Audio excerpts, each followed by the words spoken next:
Hola, buenas noches, casi buenas tardes. Vamos a empezar en un ratito esta, este último día de invitadas de Gris Medio, edición número 2, pandemia. Eh, si es que Dani Armijos nos puede dar el ok.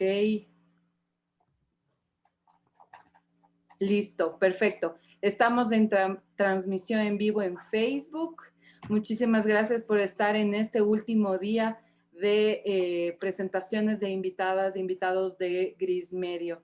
El día de hoy me complace invitar a dos grandes referentes locales de la fotografía artística, como es Alejo Reynoso y Daniela Merino. Este día pues se centra en un subtema que viene dentro de Resistencias, que es salud mental y legados. Salud mental es algo creo que muy importante y de las pocas cosas positivas de la pandemia es que se ha empezado a hablar de la salud mental y que nos atraviesa a todos. Y legados, pues los legados familiares también son súper importantes en cuanto a esa resistencia, a la resistencia al olvido, a dejar las cosas atrás y bueno, eso. Así que voy a empezar con Alejo leyendo su biografía para darle paso. De niño quise ser arquitecto, no lo soy ahora. Cuando me convertí en padre a los 20, tuve que buscar varios trabajos. Vendedor de tumbas fue en el que menos duré. Al segundo año de estudios cambié la ingeniería comercial por el diseño multimedia, donde aprendí sobre fotografía. Una pasantía en un periódico local marcó el inicio de mi relación con la fotografía de prensa. Durante 4 años estuve a cargo del equipo de fotógrafos del diario El Telégrafo en Quito. Ahora experimento una vida como freelance entre la fotografía y la imagen en movimiento. Estoy muy contenta de presentarles a nuestro primer invitado del día de hoy, Alejo Reynoso. Hola con todos, bienvenidos. Buenas noches. Gracias por la introducción, Brenda. Gracias a las expositoras de los días anteriores y al evento en sí, porque ha sido algo muy interesante conocer cada uno de las visiones que se han hablado acá, de las técnicas y, y bueno, ahora bajo el tema del enfoque de resistencias, han designado a mí hablar un poco sobre el tema de salud mental, que de alguna manera no soy un experto en el tema, pero de alguna manera hay ciertos trabajos que han tenido el eje en el que yo he trabajado, digamos, en ese punto y sí es de interés mío. Como dice Brenda, es un tema que se ha vuelto el último año súper hablado, que es algo que siempre debió haber sido de esa manera, porque es algo como que siempre está con nosotros. Desde el martes mismo con la charla de Karen, que nos hablaba sobre su primer trabajo y estas técnicas, o por decirlo así, este trabajo como de sanación y fotografía, pasando por lo que hablaba Dominique también con el tema del aborto. O sea, cada uno de los temas de alguna manera abarcan eso, alguna manera va resistencia y cada una de las cosas que nosotros hacemos. Pero bueno, vamos a hablar de foto ahora. Voy a empezarles a compartir acá en la pantalla.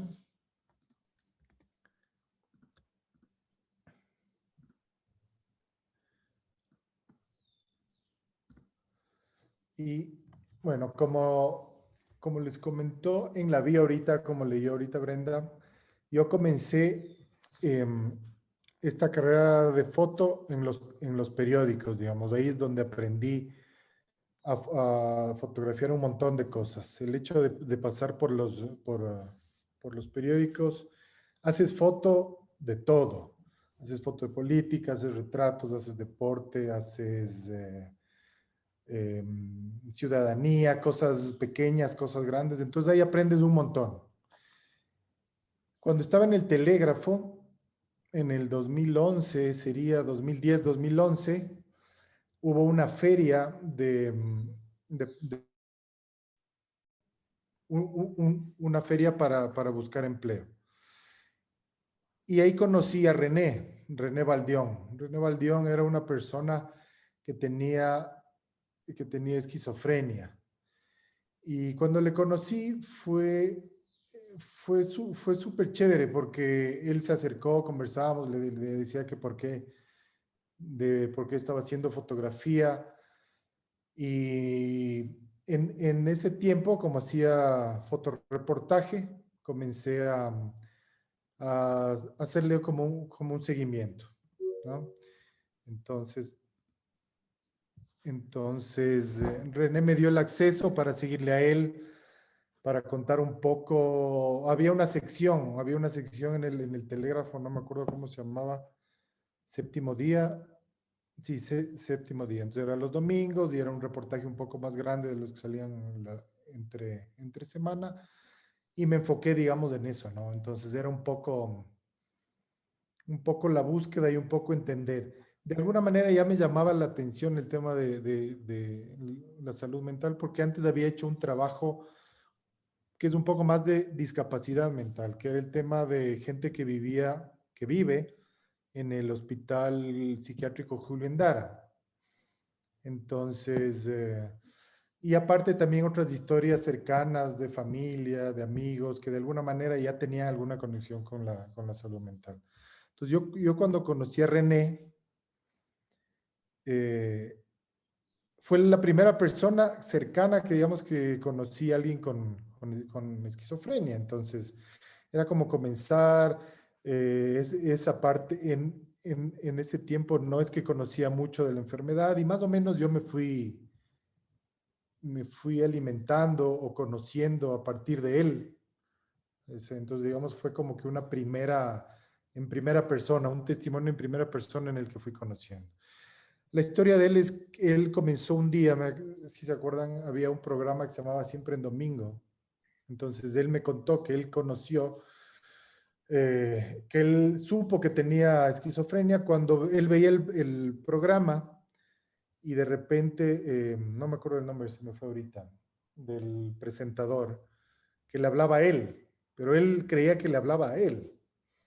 Entonces él se fue a Guayaquil, porque si no me equivoco era en el canal 10 en donde pasaban, y, y él hizo un viaje. Él no tenía plata ese rato, pero cogió un bus y se fue a Guayaquil a buscarle a este señor.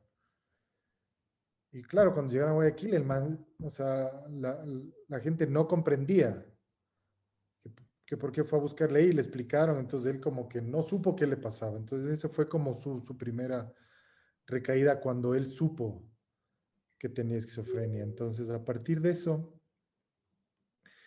su vida cambió completamente y, y me contó, tuvo la confianza para contármenos.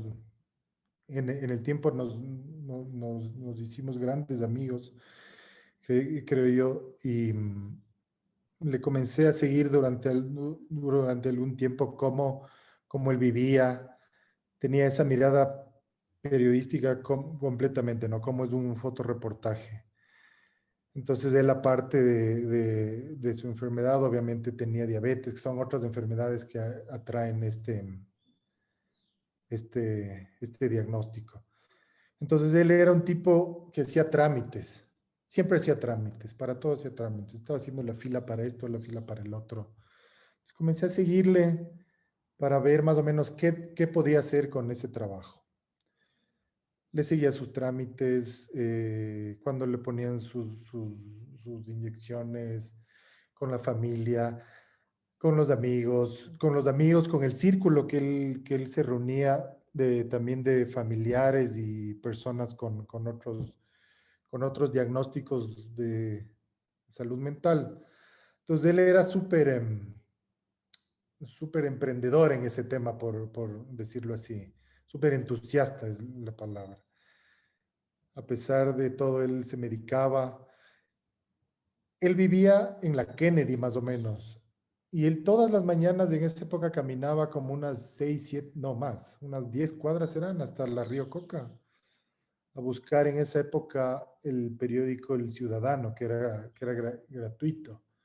Entonces él en esa época, claro, era muy cercano al gobierno, porque realmente en esa época fue que él se sintió a partir de esta feria y de muchas otras cosas, ley de discapacidades y todo, él sentía que tenía una voz.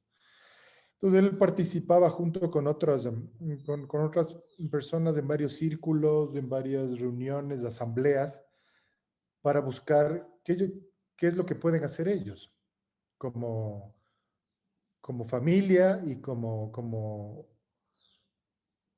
personas con diagnósticos, ¿no? Entonces, básicamente con él fue una relación, digamos, de amistad y de seguimiento en su vida, en varios de los proyectos que él tenía. Uno de esos proyectos fue que es una radio de la Flaxo, es radialmente en donde hablaban entre usuarios y familiares sobre temas que competen a la salud mental, y obviamente era dirigido por ellos, por un grupo de personas con diagnóstico bajo la dirección. En este caso, uno de las entusiastas igual era Amy Dubois, que es una psicóloga que trabajó con ellos desde hace algún tiempo, desde la parte pública, porque ella estuvo en el tiempo en el que hablaban las políticas de salud mental a nivel del Estado.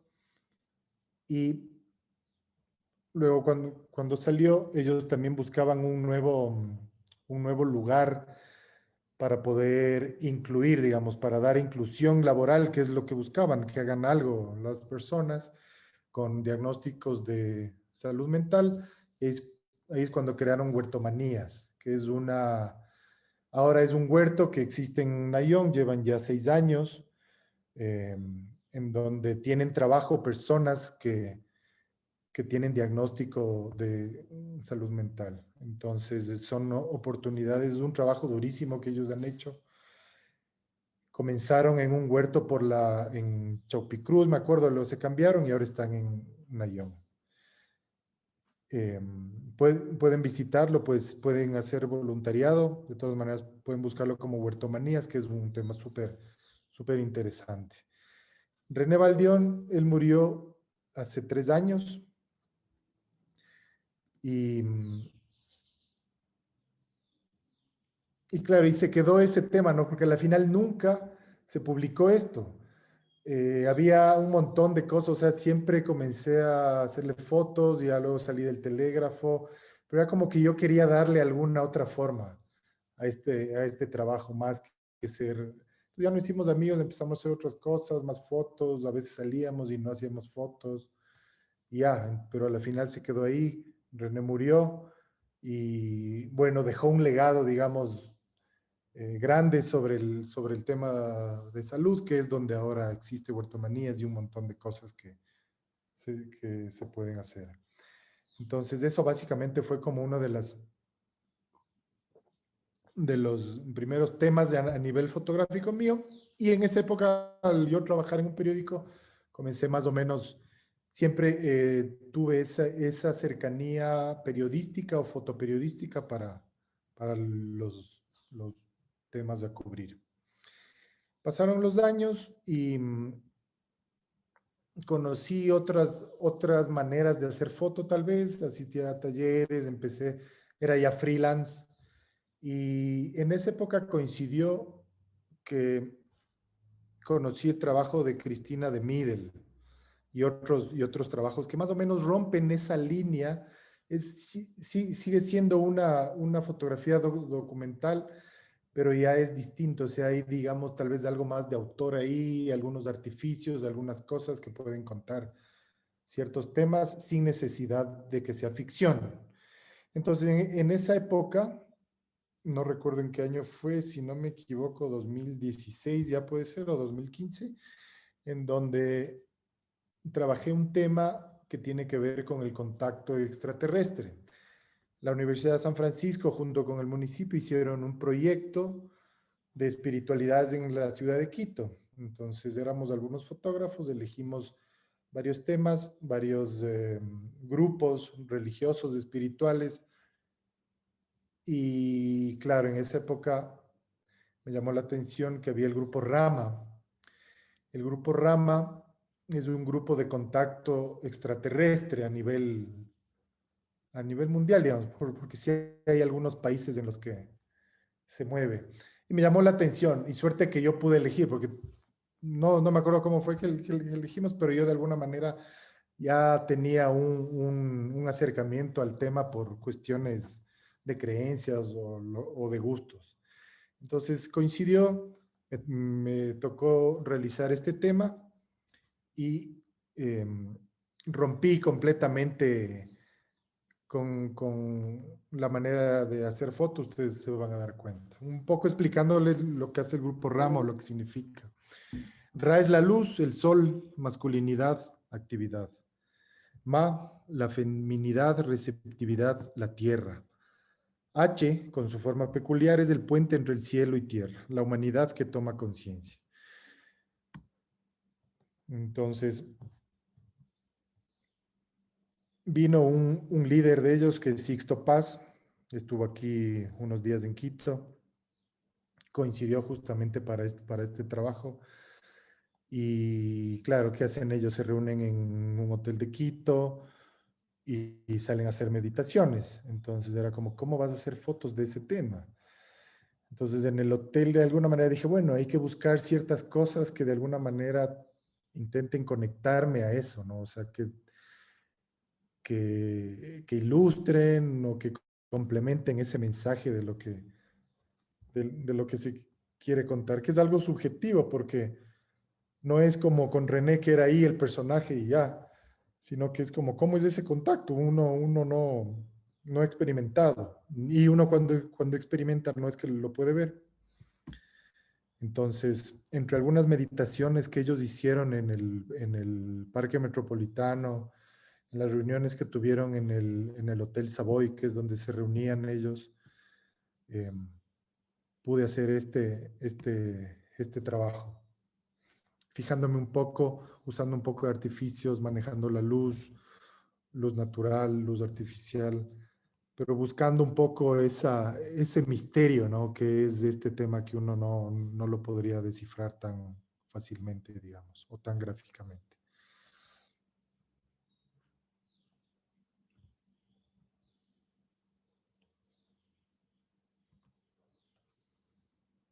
Entonces siempre busqué esas referencias gráficas que podían llamar a contar o a complementar este tema.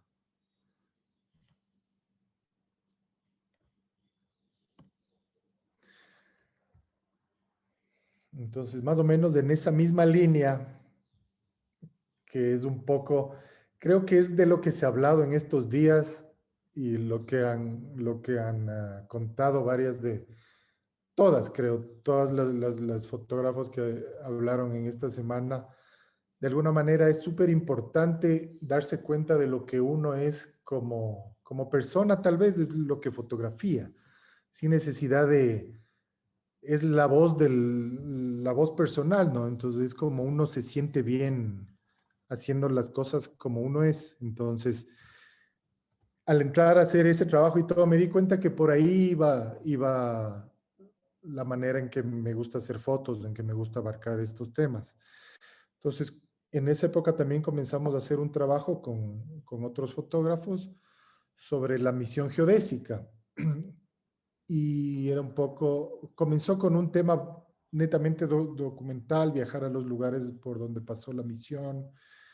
Y lo que hicimos en el primer trabajo fue un poco unir los textos que estaban escritos de algunos diarios de los científicos en esa época y hicimos un recorrido entre varios por el país para más o menos buscar los vestigios o ciertas cosas que nos pueden contar.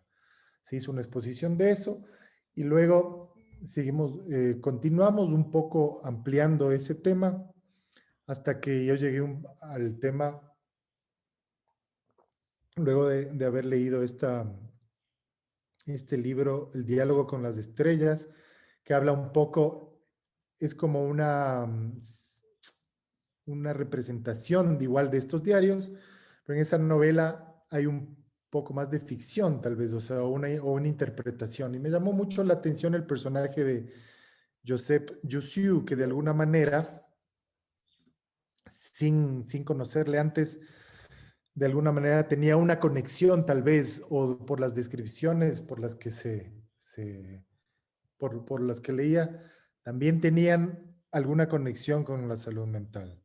Un hombre con la enfermedad del espíritu, un hombre que perdió en 2 baúles sus colecciones botánicas y manuscritos de 10 años de trabajo, un hombre avergonzado de la humanidad trágica a la que perteneció, un hombre justo con los que más necesitaba, un hombre solitario. Entonces un poco fue imaginarme qué pudo haber visto, o sea, ponerse en ese plano y divagar y divertirse con la foto, y les voy a pasar un video del trabajo de lo que salió en esta propuesta de Joseph Jussieu.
Entonces, es uno de los trabajos que más me ha divertido hacer. Trabajamos algunos fotógrafos, tuvo como varias etapas, y justo coincide, el resultado fue un libro que justamente fue impreso y nos han entregado el día de hoy, que es La superficie media del aire. Entonces, esta es una parte de todo ese trabajo. Somos 6 fotógrafos que estamos en este proyecto. Claxo M. Otro de los temas importantes o interesantes que se ha hablado estos días es el archivo.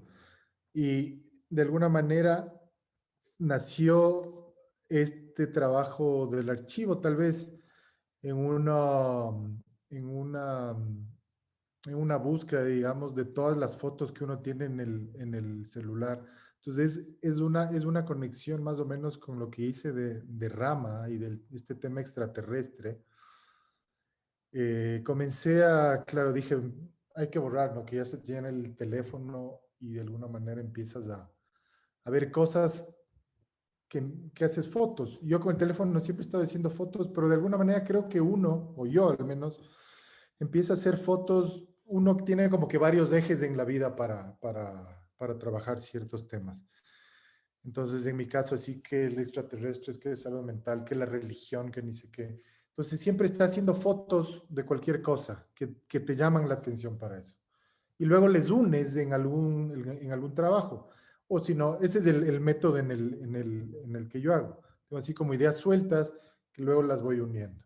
Y Claxo M más o menos sale así, nace así, de unir, digamos, estas fotos del archivo con el tema este extraterrestre que yo tenía. Dije, bueno, creé un personaje de ficción que es Claxo. A lo largo de los años hemos escuchado de la vida extraterrestre, pero nunca hemos podido demostrar con pruebas concretas la completa existencia de estos seres. De la mano del cine, la literatura, la ciencia ficción, se han puesto varias máscaras de seres dóciles o monstruosos. Han adoptado la vida como una nave espacial o una roca de silicio. Algunos defienden que ya estuvieron aquí, otros que pronto vendrán. Si no están, ya entre nosotros. Claxo M es un personaje de ficción creado para compartir una visión extraterrestre de la Tierra. Entonces, de lo que menciona el cine y todo, a veces tenemos como ¿cómo será la vida extraterrestre? ¿Cómo serán los seres? Yo creo que personalmente no son como nos ha pintado Hollywood o qué sé yo, sino de alguna otra manera. Y una de esas maneras fue eso, como qué pasa si ya vive entre nosotros y está en Instagram. Entonces, comencé, que es un tema así como que está, dale y dale, siempre haciendo, siempre viendo qué puedo unir, qué puedo crear dentro de la parte técnica, ¿no? Pero siempre buscando este concepto o mensaje o lo que sea, no mensaje, el concepto, digamos, del personaje que es Claxo. Entonces, cómo habita aquí entre nosotros.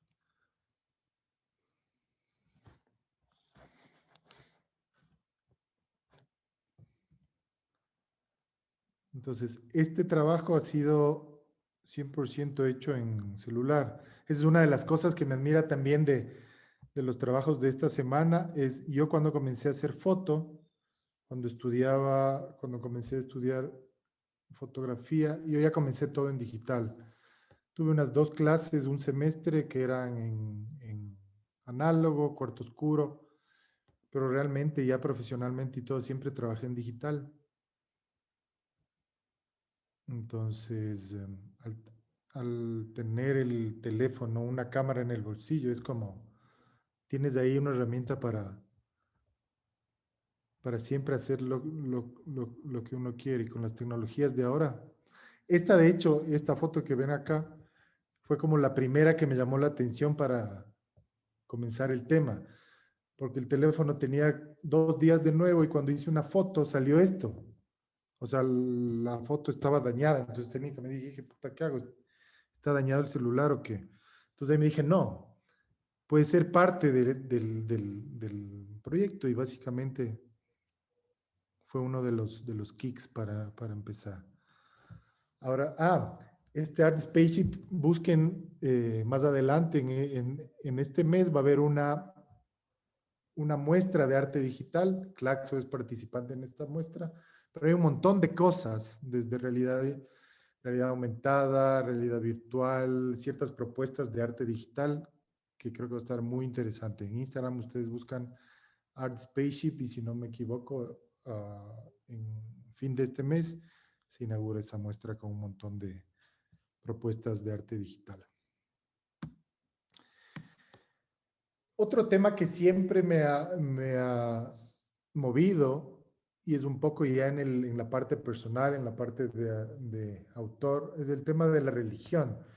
Una vez hice un trabajo de mi fe, mi disciplina, que de alguna manera creo yo que la religión en la vida tuvo que ver con la disciplina más que nada. Entonces, siempre estas cosas que uno se pregunta, que está dudando, qué sé yo. Entonces, este es un tema que, digamos, está casi nuevo en fotos, porque de alguna manera es como que siempre digo, ya voy a hacer algo, ya voy a hacer algo con esto.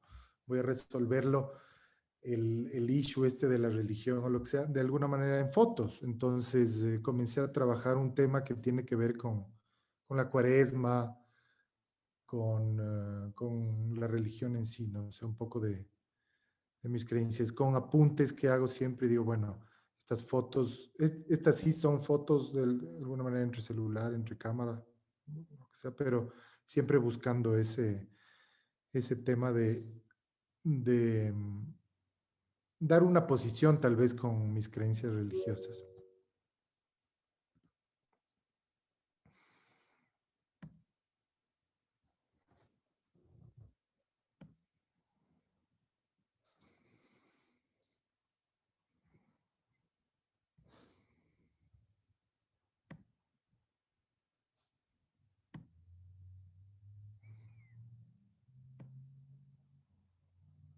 Ay, me gusta mucho trabajar en formato vertical, a pesar que a veces con algunos otros fotógrafos amigos es como que no, trabajan más en horizontal, pero es una cosa así. Al menos, cuando comencé a editarlo, me di cuenta que muchas de las fotos eran vertical, entonces decidí que si lo finalizo seguramente va a ser todo en fotos verticales.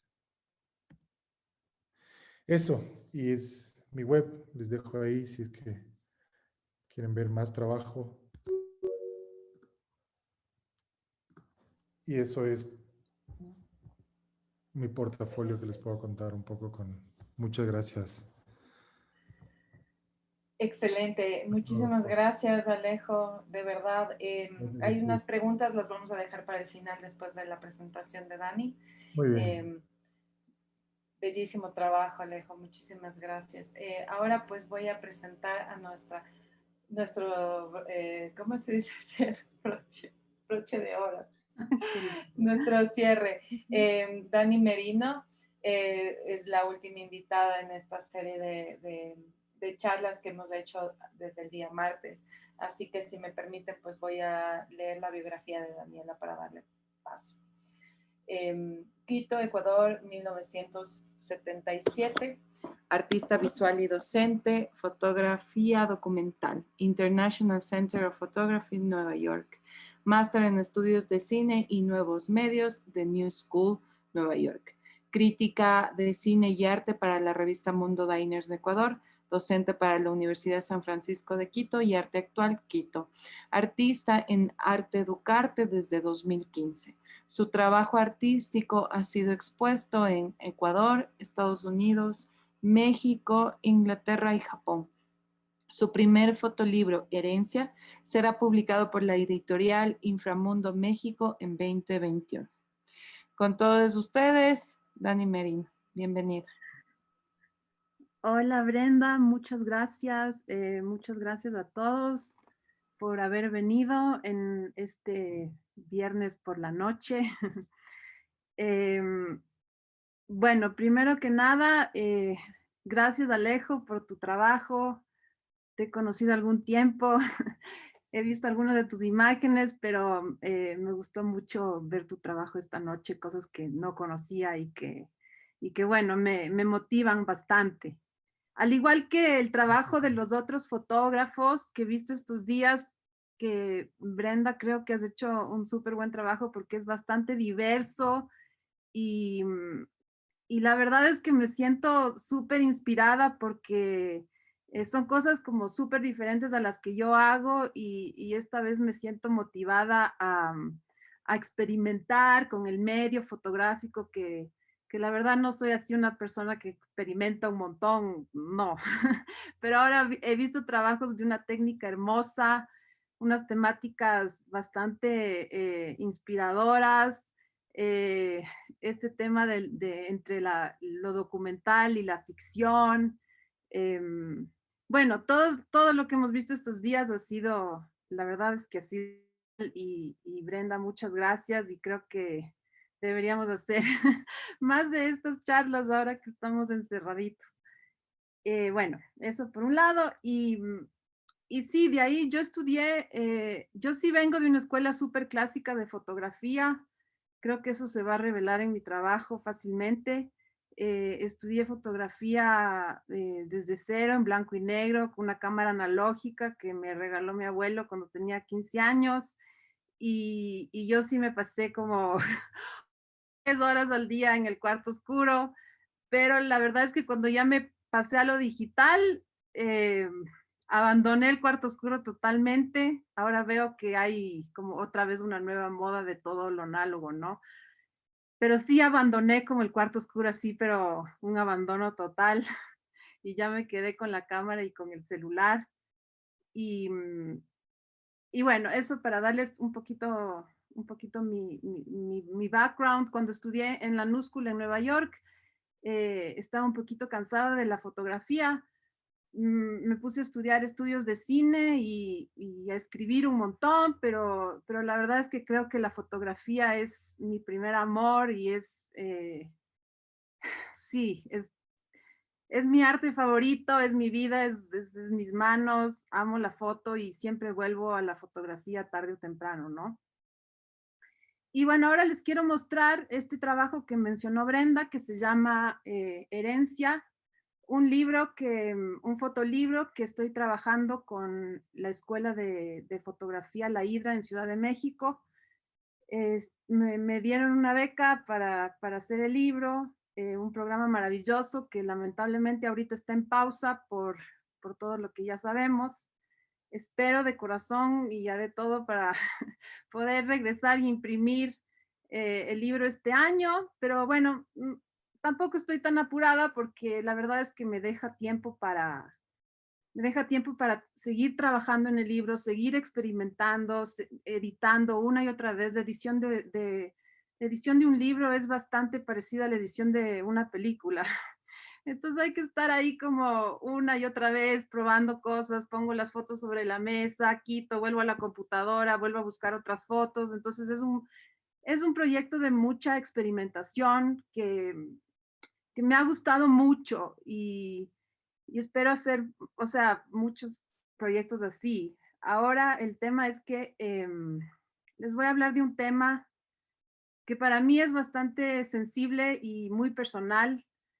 Es un libro acerca de la historia de una casa, de mi familia, pero no solo la historia de la casa, sino la historia de mi familia a través de este espacio, de una casa en la que yo crecí, una casa que mis abuelos compraron en el Valle de los Chillos en los años 80, un terreno muy grande en el que jugué gran parte de mi infancia y una casa que mis abuelos remodelaron y en la casa que yo viví una buena parte de mi infancia con mis abuelos, un tiempo también con mi madre ahí, donde pasé con mis primos en el jardín jugando, o sea, tuve una infancia, la verdad es que dicen que la verdadera herencia que nos dejan nuestros padres es la infancia y mi infancia fue ahí.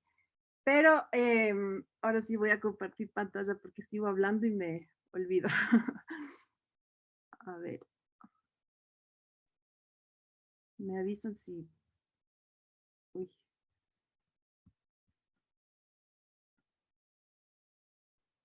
ya. ¿Sí se ve? Sí, Alejo, solo te veo a ti, así que sí, dime si sí, es tío. todo bien. Ya. Bueno, entonces, esta casa fue comprada por mis abuelos en los años 80 y cuando yo era muy chica todavía. Y hace algunos años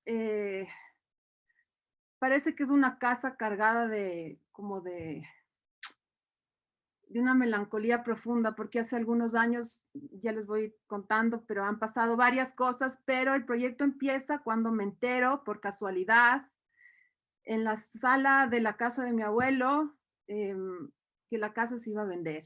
Y la verdad es que me sentí bastante sorprendida porque a pesar de que la casa llevaba algún tiempo abandonada, mis abuelos ya no vivían ahí, era un lugar que todos queríamos mucho y pues se me hizo muy raro que hayan tomado la decisión de vender este lugar y que yo me haya enterado así, o sea, porque mi tío le estaba haciendo a mi tía firmar unos papeles. Entonces yo me entero así de la venta de la casa y entro en estado de shock y decido que voy a empezar a fotografiar los espacios, pero sin ninguna intención artística ni, o sea, solamente quería como atrapar ese espacio, ¿no? O sea, como tener un recuerdo, esa sencillísima razón. Con esa motivación empecé a querer hacer fotos del espacio.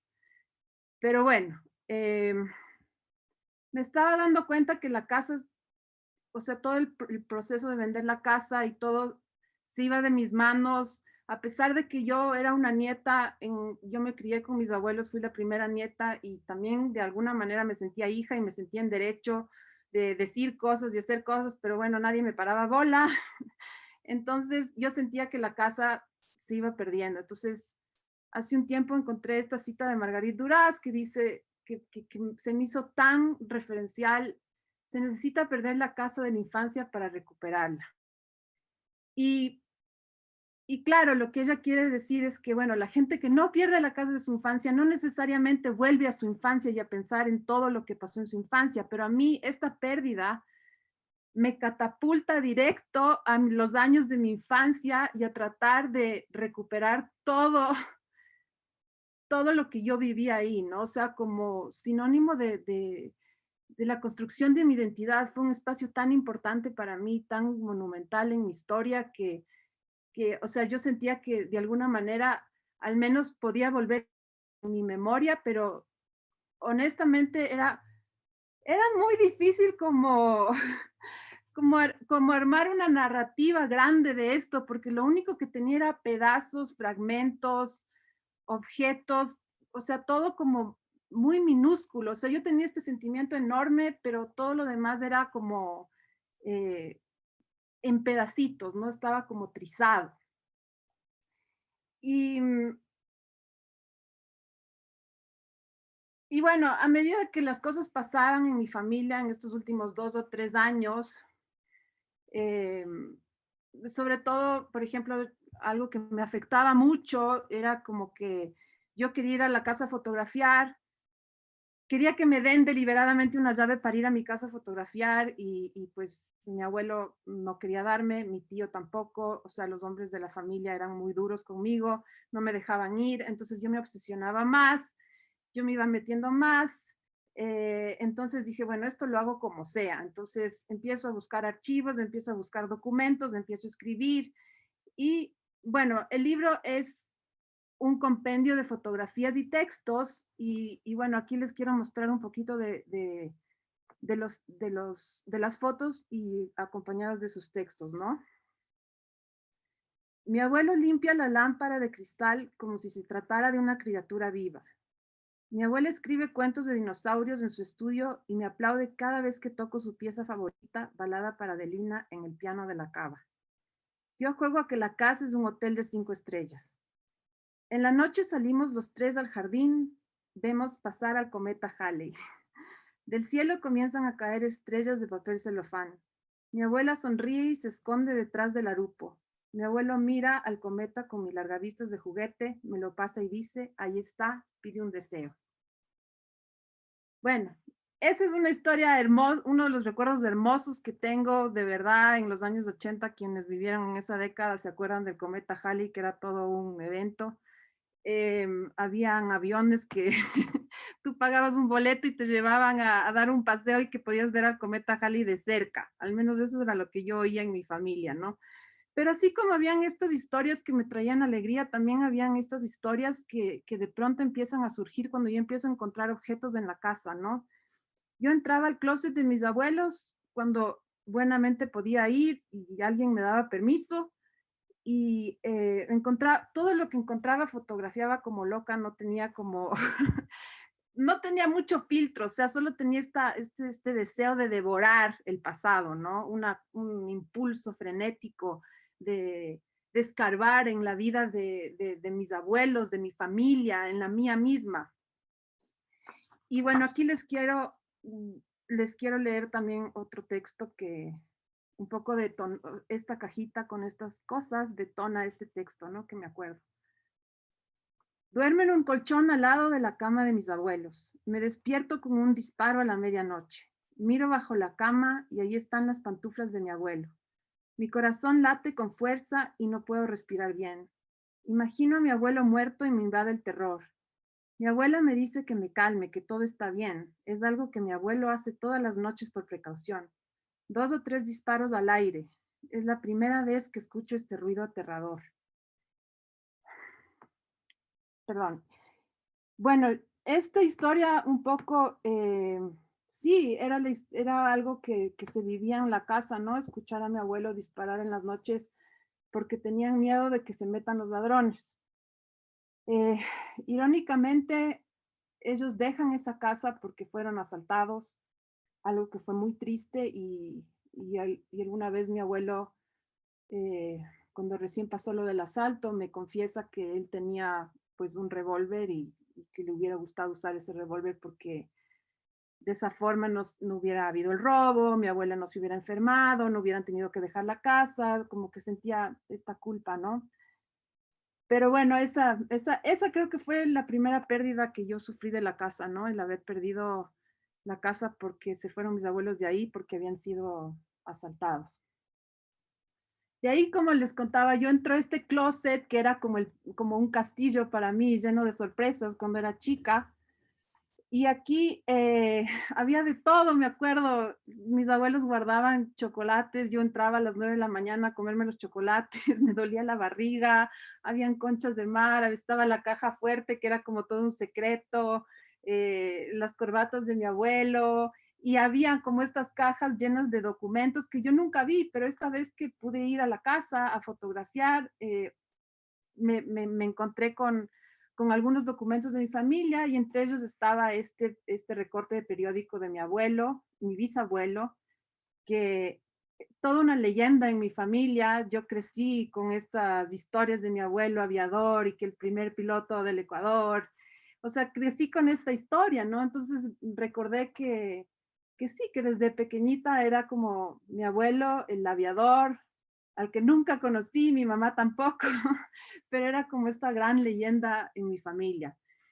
Y bueno, se llamaba Pedro, y aquí está una foto de los hombres de mi familia quienes eh, tenemos estos nombres, ¿no? Pedro José, Pedro Francisco y Pedro Marcelo. Eh, el nombre Pedro, me puse a investigar un poco, viene del norte de Italia, de la Ravenna, y el primer Pedro de la familia data de 1230. Un dato que me dejó asustadísima, porque desde ahí los primeros hijos tenían que llamarse Pedro, Pedro, Pedro, ¿no? Como este tatuaje, ¿no? Con el que uno nacía. Y, y la esposa de mi primo hace 2 años que nació Pedro León. Pedro León acaba de nacer hace un poco antes de la pandemia. La esposa de mi primo me confiesa que tenía como mucho miedo de que le saliera la primera hija mujer porque no tenía un nombre para una niña y el peso familiar de que el primer niño tenía que llamarse Pedro era como muy fuerte, ¿no? Y sí, bueno, quería como mostrarles esta foto de ellos y un poco recalcar en esto del nombre que me parece algo bastante insólito, pero bueno. Les muestro esta foto que todavía no sé si va en el libro o no, pero es una foto que para mí significa muchísimo. Em, Creo que todos tenemos en nuestras vidas alguna foto emblemática o una foto a la que estamos muy apegados o una foto a la que queremos mucho o que significa mucho, ¿no? Y siempre le pedí a mi mamá una foto, primero que no tengo fotos de mis padres en su matrimonio, no sé qué pasó con esas fotos, si mis papás se divorciaron, pero nunca, o sea, nunca vi una foto de su matrimonio y es algo que me duele, ¿no? Y por ahí alguna vez le dije a mi mami, mami, tienes una foto tuya embarazada Y mi mamá me decía, no, no hay fotos de embarazada porque es como una barrigota. O sea, yo me imaginaba esas fotos de sesiones de embarazadas así. Yo quería una foto así de mi mamá. Y bueno, mi mami no tenemos esa foto. Entonces, recientemente una tía abuela me regala esto por Navidad y mi mamá me cuenta que esta es la foto de su baby shower y yo soy la única hija de mi mami, del lado de mamá. Soy solo yo, del lado de papá sí tengo hermanos, pero, eh, y claro, tengo este sentimiento que no puedo explicar bien de saber que yo estoy en la foto, pero no, o sea, pero no, al mismo tiempo no estoy, no se nota la barriga de mi mamá, estoy ahí de forma invisible, el, o sea, en un espacio de tiempo que desconozco. Siento una cosa muy extraña que a la vez me alucina, ¿no? O sea, me alucina saber que estuve ahí en mi baby shower, que no se le nota la barriga a mi mamá y que esta es la única foto de mi madre embarazada, ¿no? Embarazada de mí. Y bueno, quería contarles eso, que siempre hay una foto muy especial, ¿no? Para cada quien. Y bueno, yo empiezo a fotografiar los cuartos ya como en desuso, un poco del desorden, eh, un poco de las cosas que estaban botadas por ahí. Si bien mis abuelos se llevaron un montón de cosas de la casa cuando se mudaron, también quedó un montón de cosas ahí. O sea, habían muchas cosas. Pero bueno, quiero leer este texto que también escribí. Brenda, ¿sí me escuchan? ¿Todo bien? Es que siento que estoy hablando solita. Es Todo mucho. perfecto, todo, estamos súper atentos. Ese es el tema de las charlas en línea, del libro, parece que habla al Solito como loquito aquí Estamos hablando. atentos, estamos súper atentos. Tranquila. Ya, yo sí, ya mínimo y no hay internet, yo qué sé. Ya. 1967. Son sus primeras vacaciones fuera del país. Mi madre tiene 12 años. Están hospedados en la casa de unos amigos. Mi abuelo tiende la cama donde duerme mi madre, una cama de media plaza.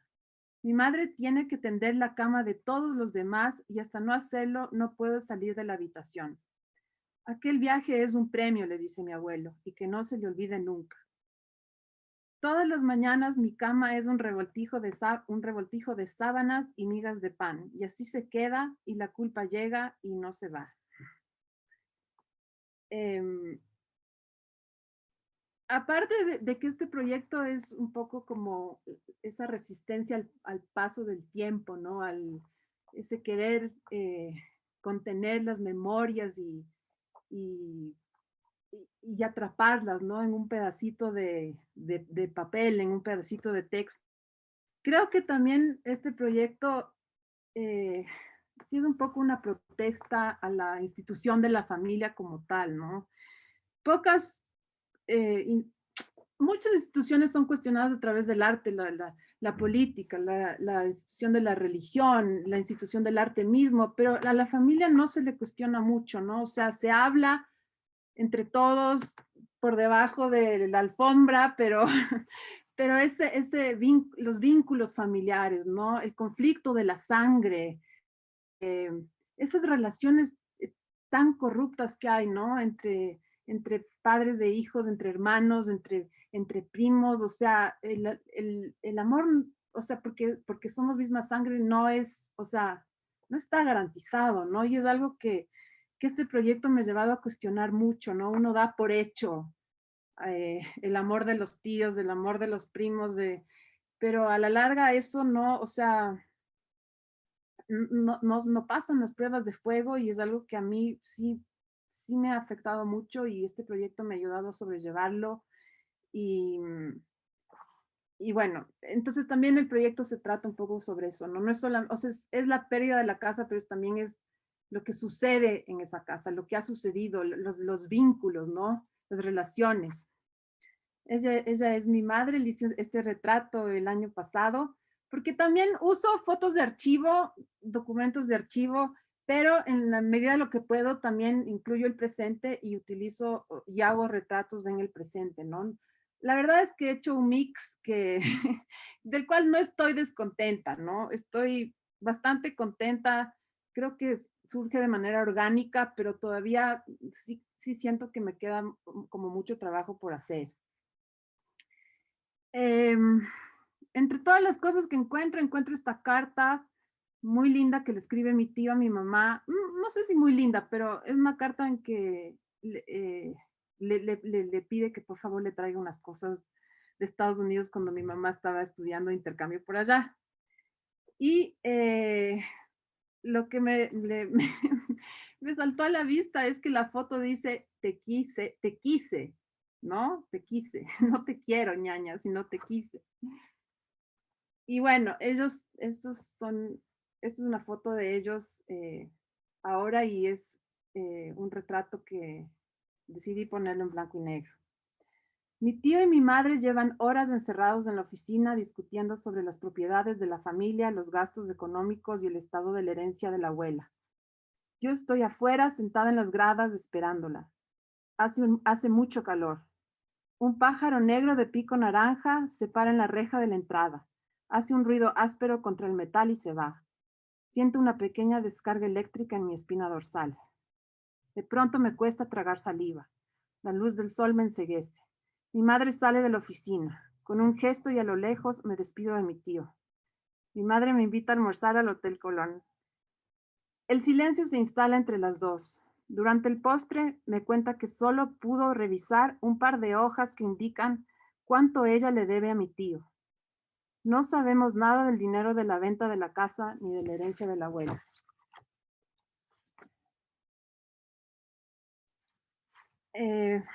Alejo, cuando mostraste tu trabajo sobre todo eso de la botánica y las plantas, dije qué bonito.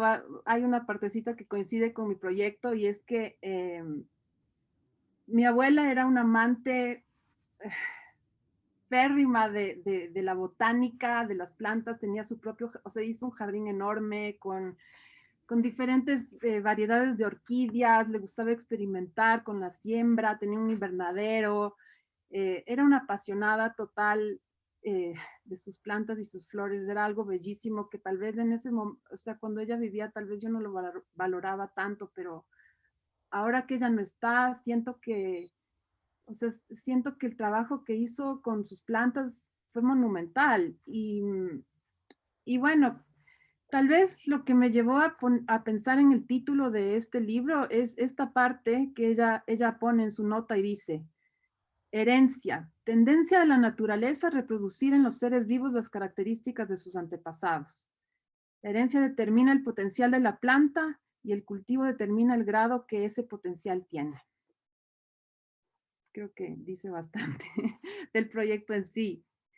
Y bueno, esta es otra cosa que estos son otros como, no sé si decirles documentos que encontré, pero no sé, era un baúl lleno de cosas en mi cuarto que encontré y estaban estas hojas con estas plantas disecadas, eh, metidas en unas hojitas de plástico y claro, eran los estudios que ella hacía y que guardaba. Uy, ¿qué pasó? Uy. ¿Aló? Si quieres, Sí, ¿qué sal de pasó? nuevo. No Creo sé, que capaz salte de nuevo y vuélvele a compartir, capaz. Ah, ya, ya. dale clic solamente ahí en la presentación, eso me estaba pasando a mí también. Ah, ¿qué pasó? A ver, ta. Le das- Ahí ven. No, No, No, ya, a ver. Pues ahí tengo que compartir, ¿no es cierto? Ya.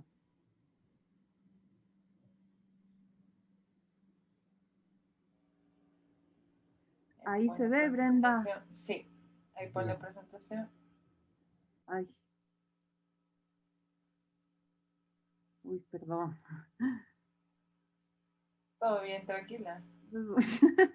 Estamos. Ya, Ahí entonces está. estamos aquí. Entonces encuentro varios de estas plantas así disecadas y también fue otro de los descubrimientos que me generó esta sensación de como de estos elementos que están un poco vivos, bastante muertos, como este tiempo ahí comprimido. O sea, siento una cosa extraña cuando veo estas plantas, ¿no? Que están medio vivas, pero ya no están vivas.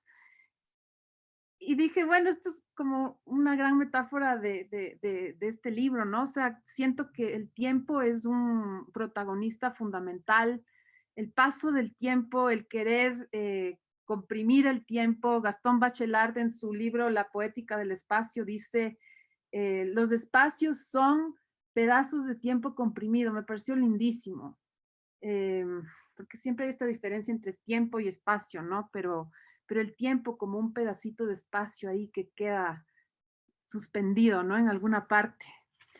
Y, y bueno, aquí obviamente mi abuela tuvo su fama en algún momento y salió en los periódicos, entonces yo guardaba este tipo de documentos. No, estos encontré por casualidad, pero estos uso también estos recortes de periódicos, quiero decir. Una foto de ella de pequeña ya en su jardín. También está un poco así alterada y arruinadita, pero bueno, todo me sirve. Mi abuela, después de mucho tiempo, ¿no? Eh, el jardín de ella ya ahora ya está destruido, mucho tiempo abandonado.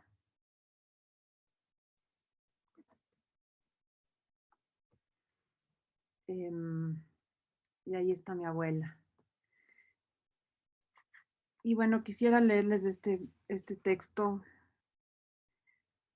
Creo que cuando ella murió también, también fue como o sea, también perdí la casa cuando ella murió. O sea, la casa se me pierde muchas veces, ¿no? Y, y bueno, mi abuela fue como una segunda madre para mí. Este libro también es como algo que he hecho en honor a ella. Y bueno, mi abuela lleva varias horas muerta. Me acerco a su cuerpo rígido pero aún tibio, la abrazo. De pequeña dibujé unos conejos con bolígrafo azul sobre la piel de sus zapatos más caros. Llevo sus cenizas a la casa del abuelo. Yo voy atrás en el auto con una urna sobre mis piernas. Mi tío maneja y mi madre va a su lado. Hablan de las burocracias y de los altos gastos del funeral. El tráfico nos obliga a parar miles de veces. Abro la caja que contiene una bolsa de terciopelo verde. Desenredo el hilo que la mantiene cerrada y meto mis dedos. Siento la textura del polvo. Es suave como la harina. Tengo la tentación de robarme un poco de ese polvo. Podría guardármelo en el bolsillo del pantalón o en mi cartera. Es mi abuela, me repito. Y esta es una foto casi actual de mi abuelo en su departamento.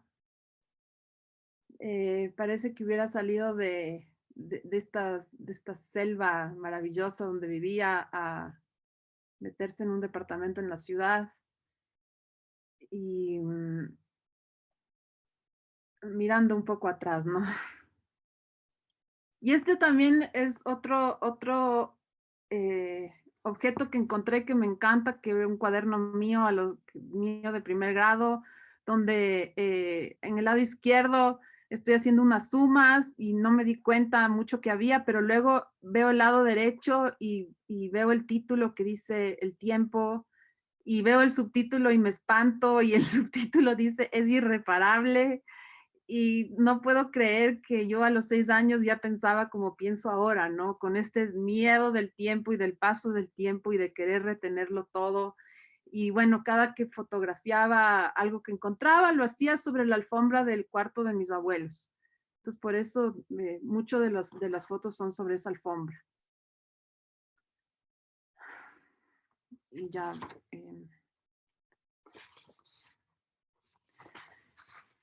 Voy con mi tío a la casa por última vez. La casa está a punto de venderse. La demolerán y harán un centro comercial. En el polvo se esconden pedacitos de piel de mis abuelos. Un hilo de luz los hace flotar en círculos. La biología de nuestra vida se esconde en los laberintos de la alfombra púrpura de su cuarto vacío empapelado de... Aún no se ha ido el crepitar de la madera que no me dejaba dormir. Mi vida suspendida en el tiempo. Empiezo a fotografiar todo lo que puedo, todo lo que aún queda, y sigo buscando. Encuentro algunas cosas, entre ellas escritos científicos de mi abuela sobre plantas, unas cintas de grabación y una foto mía a los 6 años con mis 2 bisabuelas. Ay,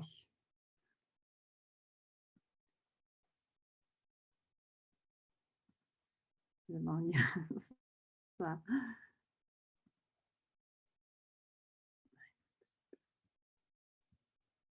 perdón, me equivoqué. No sé qué pasó.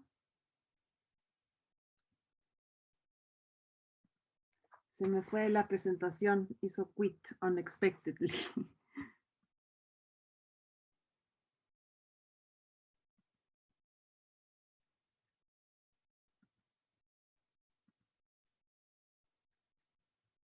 Ahí sí se ve, perdón. Ya. Y se ve.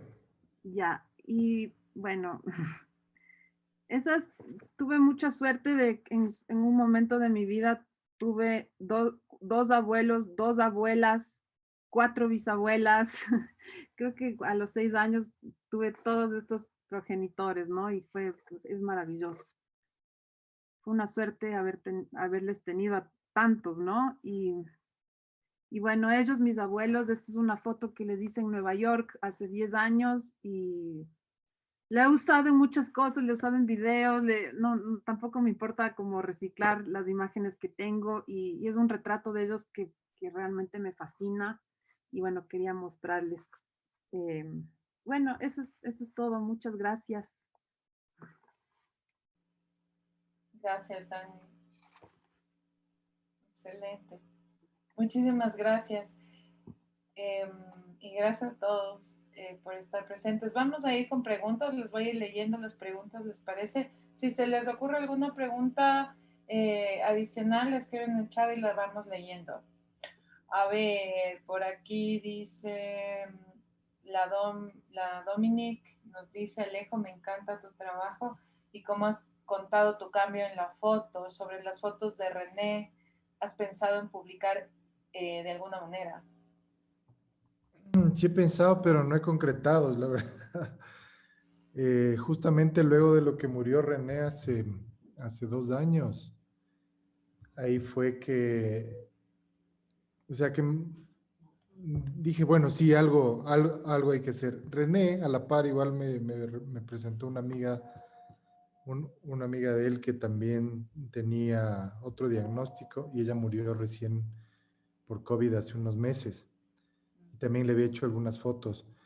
Entonces creo que es como, sí debo hacer algo, seguramente haré tal vez algo con Huertomanías, que es como algo para unir.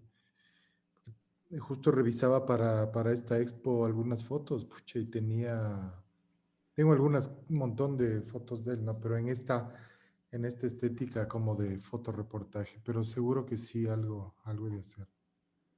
Y yo quería preguntarte, ahora que estamos hablando de este primer proyecto de René, ¿cuánto tiempo duró el proyecto? Y como a veces, y te hablo más como desde profesora, yo no pertenezco al documental, entonces siempre es interesante saber cuál es el abordaje que haces del proyecto, como la relación con él y cómo se hicieron amigos, esto de generar imágenes, generar confianza.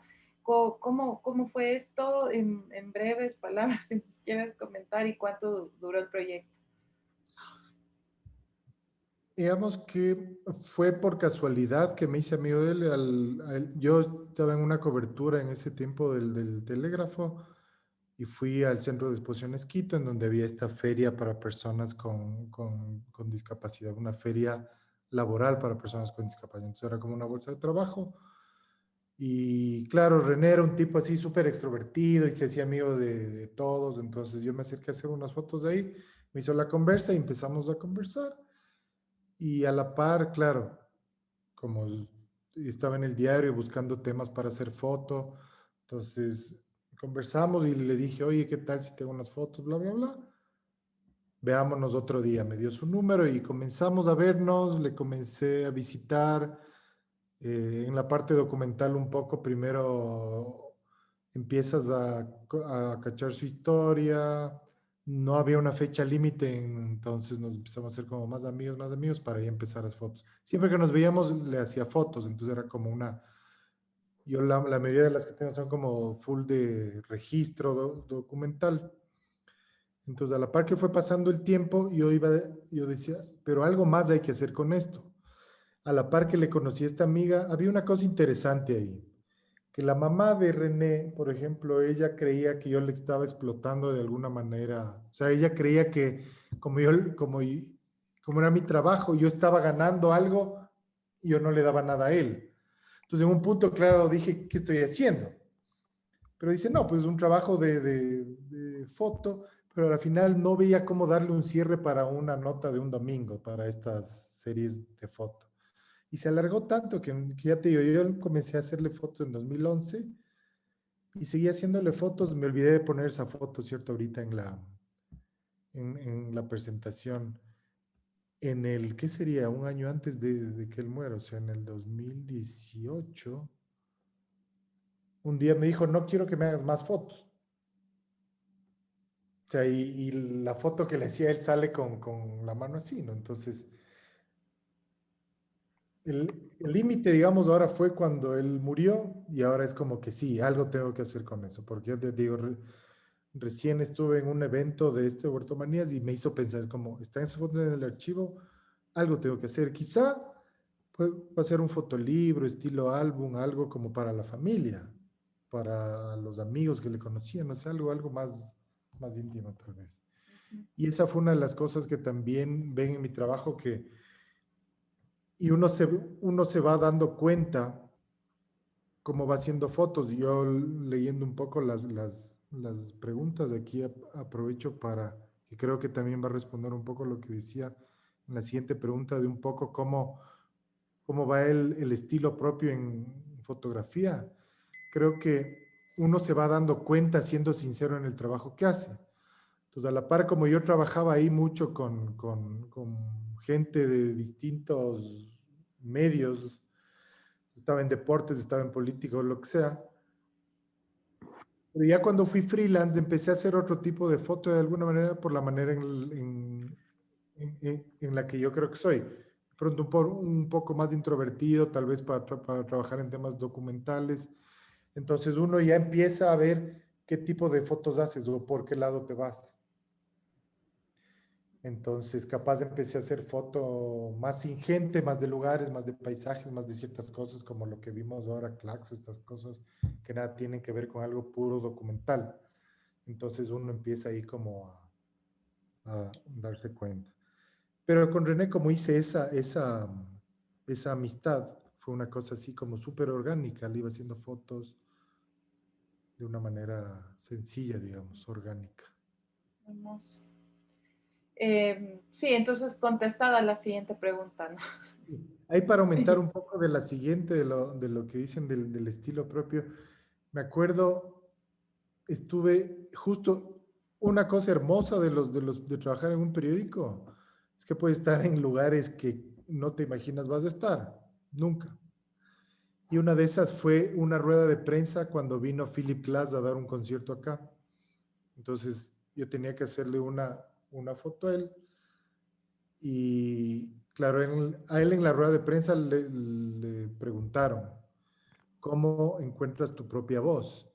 Y él dijo que no es tan importante encontrar la propia voz, sino más bien no, como que dijo, no es, claro, que lo más difícil es luego alejarse de la propia voz.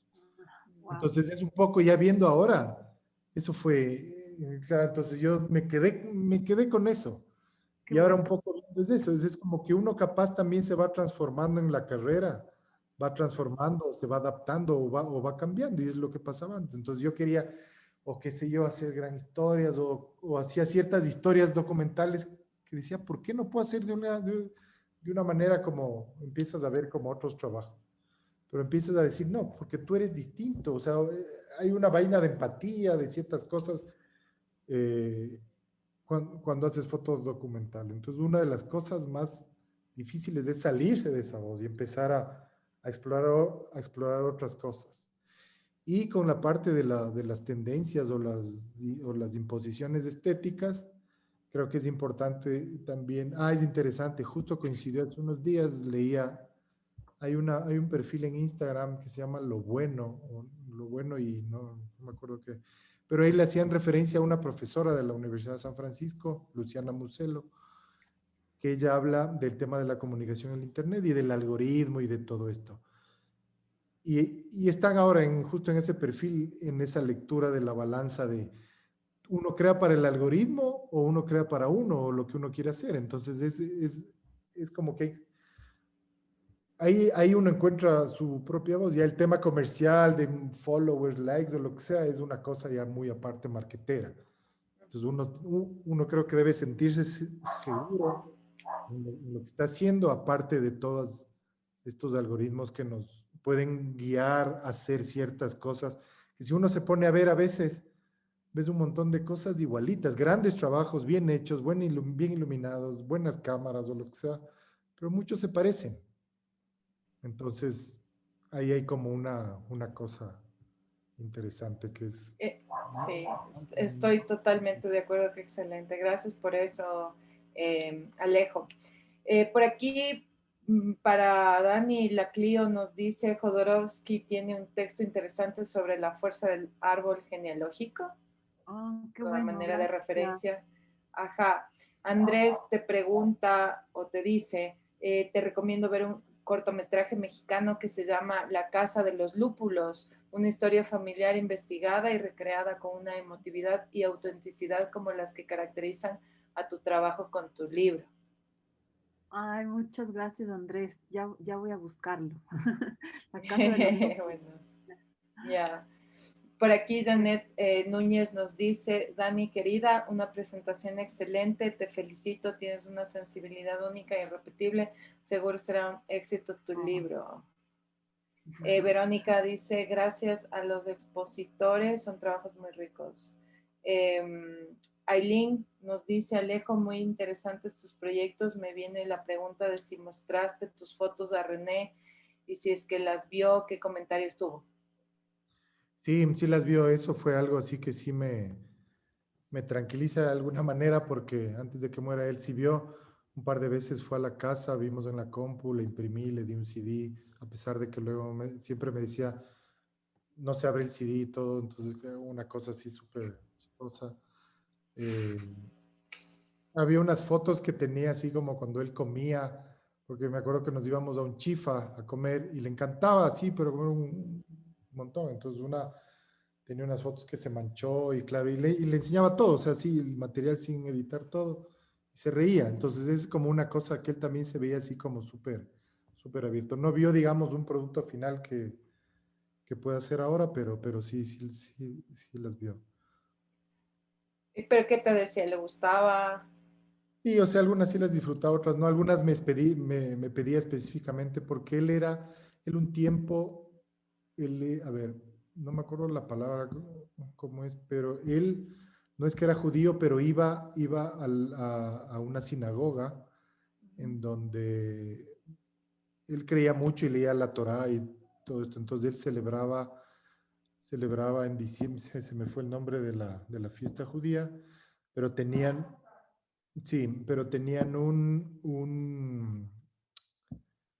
un rabino en el que era como su guía espiritual. Entonces, esas fotos específicas, por ejemplo, que alguna vez le hice ahí en la Carolina, él sí me pidió así como dame para tenerlas yo. Entonces, había como esas específicas que me pedía, otras pero siempre hubo esa cosa así como de, ¿y qué vas a hacer con tantas fotos que las tienes? En el caso, por ejemplo, de Mónica, que era una muy buena amiga de él y también llegó a ser amiga nuestra, mía y de mi hermano, que a la par, ella en cambio tenía trastorno esquizoafectivo y al principio igual empezamos a hacer fotos, pero un tiempo ella dijo que no quería más fotos porque le daba un poco, ella daba clases de inglés. No tenía vergüenza de su enfermedad, pero decía que el medio de alguna manera sí lo recriminaba y que quisiera que no se vean esas fotos. Entonces, son posiciones que uno las respeta también. Entonces ella tenía un libro que escribió y queríamos hacer fotos con el libro, entonces como imaginarse a través de esas fotos, pero nada con ella, porque ella sí nos dijo, yo les cuento todo, pero no hagamos más fotos al respecto. Una de las cosas que teníamos como, y quedó algo pendiente ahí, hablar con el psicólogo de ella, porque alguna vez le había recomendado que deje de hacerse fotos, o sea, que me diga que no le hagas fotos, porque de alguna manera nosotros lucrábamos de eso. Ya te digo nosotros porque ya mi hermano también empezó a trabajar un tema documental y queríamos hacer como algo documental. Y le decíamos, no, Mónica, o sea, es una cosa de la posición que sí me pareció un poco pesado que el psicólogo de alguna manera diga eso. ¿Ya? Entonces, pero bueno, o sea, son visiones que igual uno creo que tiene que respetar dentro, al menos cuando son historias tan íntimas. Hasta qué punto hasta qué punto el trabajo es tuyo y hasta qué punto el trabajo es de la persona que está haciendo foto. Claro. Estoy de acuerdo. Gracias por eso, Alejo. Finalmente quería como preguntarte, Dani, el ver este como conjunto de archivo tan complejo, me vienen tantos nombres a la mente. Dentro de la teoría se me ocurre Derrida, que habla del mal de archivo, el archivo es violento, tiene que ver con el psicoanálisis, y me puse a pensar que el formato de tu proyecto es un fotolibro y el fotolibro al final pues se termina guardando. O sea, es como para abrirlo como un álbum, ¿no? Entonces, como que esas historias se quedan ahí. ¿Has pensado otro formato en tu proyecto? Porque seguro lo has pensado o piensas que solo se quedaría en un libro.